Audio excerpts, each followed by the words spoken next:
Bonjour à toutes et à tous, ici Gabrielle.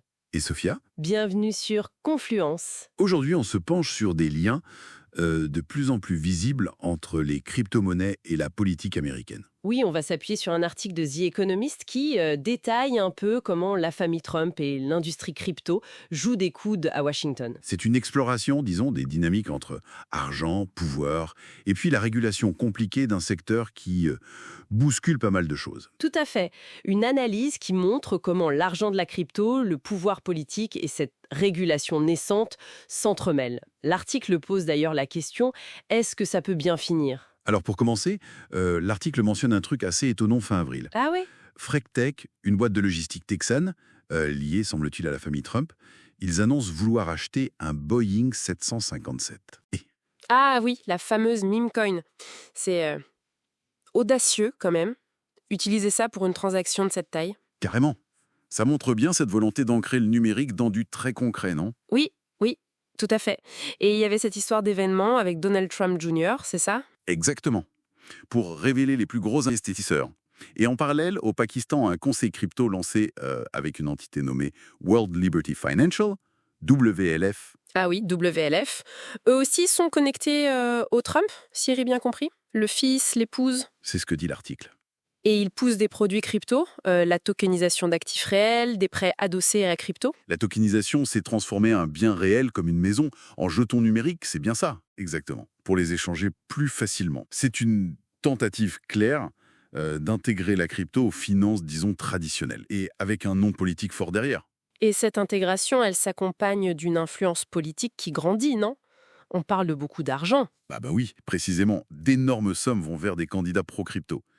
Et à l'inverse, les régulateurs, comme Gary Gensler, à la SEC. Le gendarme boursier américain. Voilà, ils sont sous pression. La SEC a d'ailleurs attaqué des plateformes comme Coinbase, Kraken, Et Trump lui-même, son discours a changé, non? complètement. Au début, c'était une arnaque, pour reprendre ses mots, et maintenant, il embrasse la crypto publiquement. Il accepte même des dons en dollars Trump pour sa campagne. Et il en détient lui-même des cryptos. Oui, l'article estimait ça à près de 2,8 millions de dollars, avant une baisse récente. Surtout du Trump et d'autres jetons, via un portefeuille lié à un compte MAGA, Memecoin. D'accord. Mais c'est très volatile, j'imagine. Extrêmement. C'est ça le truc. La valeur, elle peut exploser ou s'effondrer très vite. Donc, évaluer sa fortune réelle, c'est déjà dur. Hmm. Mais surtout, ça crée une opacité.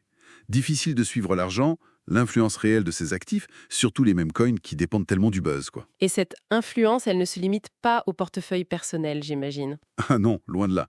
L'industrie crypto met en place un lobbying intense. Via des super PACs, ces comités politiques qui lèvent des fonds sans limite. D'accord. L'article cite un don de plus de 20 millions de dollars de la National Association of Realtors, le soutien de gros investisseurs comme Marc Andreessen. C'est du lourd. Pourtant, on voit quand même des tentatives de régulation bipartite, comme ce projet de loi sur les stablecoins. Comment ça s'explique? C'est compliqué. D'un côté, la Maison-Blanche, Elizabeth Warren, sont contre. Mais certains démocrates ont rejoint les républicains. Pourquoi? Pragmatisme? Pression du lobbying? Probablement un mélange.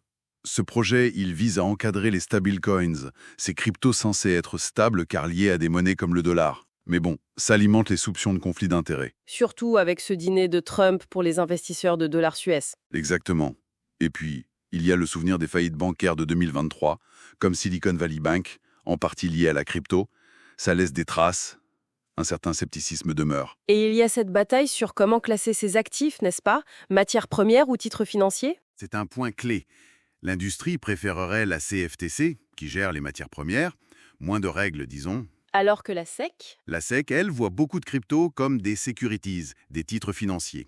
Et là, les règles de transparence, de protection des investisseurs sont bien plus strictes.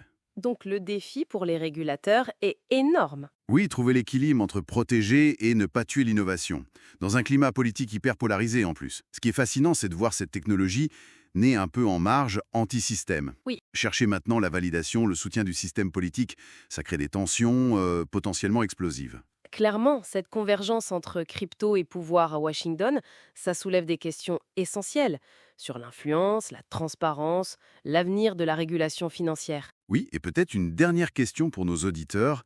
Est-ce que l'industrie crypto, en voulant s'intégrer, en cherchant cette légitimité politique, Mhm. va garder son côté disruptif? Ou est-ce qu'elle va finir par adopter les travers du système qu'elle critiquait au départ? le lobbying intense, l'influence, etc. Une excellente question pour conclure. Merci de nous avoir écoutés sur Confluence. N'hésitez pas à liker, vous abonner et surtout à partager vos réflexions en commentaire. À très bientôt.